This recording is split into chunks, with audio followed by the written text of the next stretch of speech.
Ya, hati-hati tilang elektronik karena semuanya sudah terpantau di CCTV. Jika Anda melanggar, siap-siap saja. Sampai di rumah nanti surat tilang di mana dendanya maksimal. Tapi apakah seideal itu? Bagaimana dengan polisi tilang di jalanan? Dengan adanya tilang elektronik, mereka sudah tidak ada lagi. Apakah benar? Itu akan saya bahas di malam hari ini. Sudah hadir di studio TV One, Bang Azaz Tigor Nainggolan. Bang Tigor, selamat malam. Malam, Mbak Caca. Ya, kita lihat dulu ya Bang Tigor ya, titik-titik mana yang nanti sudah dikonfirmasi akan memperlakukan tilang elektronik pemirsa. Ini untuk informasi bagi Anda. Nah, ini pemberlakuan tilang elektronik mulai dari wilayah Polda Metro Jaya, Jawa Tengah, Jawa Barat, DIY, Jawa Timur, dan Banten.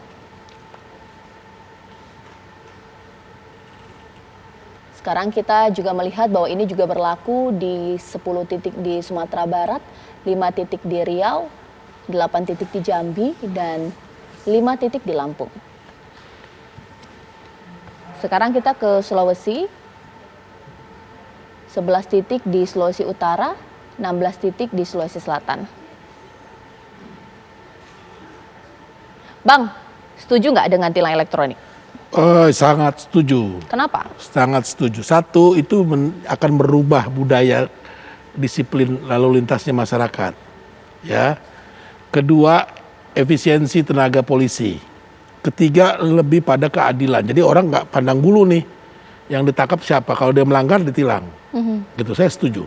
Bagaimana dengan administrasi kita yang masih ibarat ada yang bilang masih kaca balau. Misalnya STNK mobil belum tentu pemiliknya. Misalnya dia beli mobil second atau alamatnya tidak diupdate. Ini bagaimana? Ya, artinya dengan kebijakan seperti ini nanti ada ikutan kebijakan, Mbak. Jadi kan tadi saya bilang ada perubahan perilaku. Jadi kalau misalnya Mbak Caca menjual kendaraannya kepada saya, mobilnya gitu ya.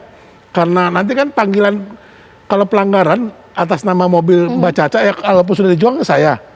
Kalau nggak dibalik nama, diganti namanya, nanti panggilannya ke Mbak Caca. Makanya jadi ada otomatis efek ikutannya gitu ya. Perubahan perilakunya apa? Mbak Caca begitu jual kendaraan mobilnya atau kendaraan bermotornya, itu langsung kesamsat. Daftar bahwa balik nama, gitu loh. Oke, Bang Tigor, sekarang kita lihat dulu ya bagaimana respon masyarakat terkait pemberlakuan tilang elektronik. Sudah ada Agita Malika langsung di wilayah Patung Kuda. Agita. Ya, Caca, Anissa dan juga pemirsa, mulai besok akan diberlakukan Electronic Traffic Law Enforcement atau ETLE di seluruh wilayah Indonesia. Khususnya Korlantas Polri mengatakan untuk tahap pertama ini akan diberlakukan di 244 titik di mana ada disiagakan di 12 Polda.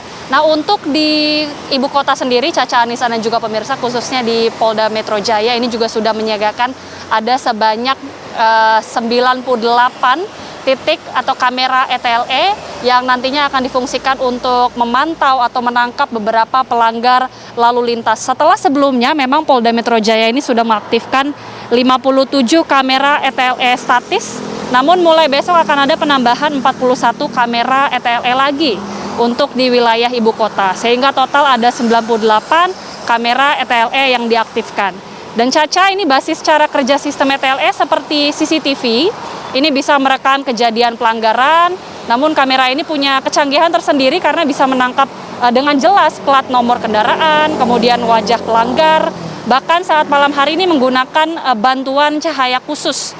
Nah, jika ada pelanggaran yang ini akan tercapture kamera, kemudian akan langsung terkoneksi dengan database, kemudian muncul nama pemilik jenis kendaraan, kemudian nanti akan disandingkan, jika kemudian cocok dari situ maka akan di-print surat konfirmasi atau surat tilang yang kemudian akan dikirimkan sesuai dengan alamat di database tersebut. Kemudian nanti pelanggar yang bersangkutan ini akan menerima surat dalam 7 hari, kemudian mereka harus mengkonfirmasi kepada posko ETLE, kemudian bisa mengkonfirmasi lewat telepon ataupun lewat online, dan kemudian nanti mereka diminta untuk membayar denda ini melalui bank. Nah, selain itu Caca dan juga pemirsa, kemudian selain ETLE statis, tadi Dirlantas Polda Metro Jaya juga mengatakan bahwa ada difungsikan ETLE mobile. yaitu sebanyak 30 ETL mobile yang dioperasionalkan dan ini dipasang di perangkat petugas kepolisian yang akan bertugas untuk memonitor sejumlah wilayah yang rawan dengan pelanggaran lalu lintas, di mana nanti ETL ini tidak hanya berfungsi untuk memantau pelanggar lalu lintas saja, namun juga memantau petugas kepolisian yang sedang bertugas dan tidak menutup kemungkinan untuk memantau sejumlah kejahatan atau tindakan-tindakan kejahatan lainnya. Sementara demikian, Caca. Ya, Gita Malika mengabarkan langsung dari wilayah Patung Kuda, Jakarta. Nah, pemirsa, sesaat lagi nanti saya akan berbincang dengan pihak dari Korlantas Polri untuk bertanya bagaimana dengan mekanisme tilang elektronik. Apa konsekuensinya jika Anda tidak bayar surat tilang yang dikirimkan ke rumah Anda? Sesaat lagi.